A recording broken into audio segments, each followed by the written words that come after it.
Hi friends, అందరు బాగున్నారా? నేను మీ విజయవాడ అమ్మాయినండి. ఈ చల్లని సాయంత్రం వేళ నేను ఉల్లిపాయ పకోడీ వేశాను. 3 పెద్ద ఉల్లిపాయలు మాత్రమే తీసుకున్నాను. వాటిని శుభ్రంగా కడుక్కొని చిన్న చిన్న ముక్కలు చేసుకొని పక్కన పెట్టుకున్నాను.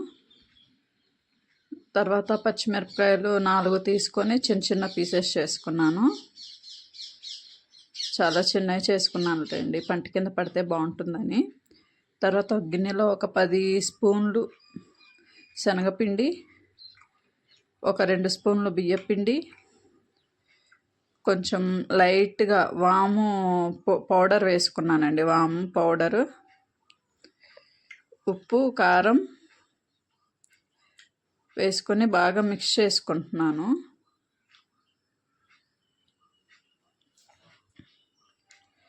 బాగా మిక్స్ అయిపోయిన తర్వాత ఈ ఉల్లిపాయలు పచ్చిమిరపకాయలు అన్నీ ఆ గిన్నెలో వేసేసుకున్నానండి. ఉల్లిపాయ పచ్చిమిరపకాయ అన్నీ వేసుకొని మనం బాగా గట్టిగా మెత్తగా కలుపుకుంటూ ఉండాలి. మన బలవంతా ఉపయోగించి పెట్టాలి. ఆ ఉల్లిపాయలు వాటికి విడిపోయేలాగా గట్టిగా ప్రెస్ చేసుకుంటూ నొక్కితే ఉల్లిపాయలో ఉన్న తేమ కొంచెం ముద్ద అవుతుంది పిండి. ఆ తేమని మనం గట్టిగా ప్రెస్ చేసుకుంటూ ఉంటే అట్లా అయిన తర్వాత నేను లైట్గా వాటర్ వేసుకున్నానండి. మరి ఇట్లా వేసుకుంటే బాగోవేమో అని లైట్గా వాటర్ వేసుకొని పిండి కలిపి పెట్టుకున్నాను. ఒక పావుగంట తర్వాతే నేను ఆయిల్లో వేసుకున్నానండి పకోడీని. ఆయిల్ మరుగుతూ ఉంది. ఆయిల్ మరిగిన తర్వాత ఆయిల్ వేడైందో లేదా అని చూసుకున్నాను.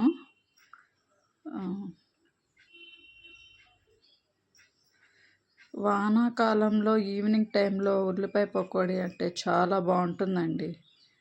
అది ఉల్లిపాయ వేగిన తర్వాత పైకి తేలింది. ఇంకా నేను పకోడీ వేసేసుకుంటున్నాను.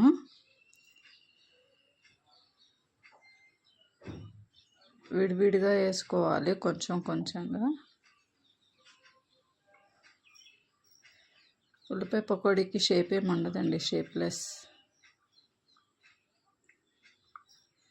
పైకి తేలాయి, ఎర్రగా వేగాయి. చూసారా ఎట్లా వచ్చాయో? చాలా బాగా వచ్చాయండి. అందరూ తప్పక ట్రై చేయండి. Thank you. అందరూ లైక్ చేయండి. బాయ్.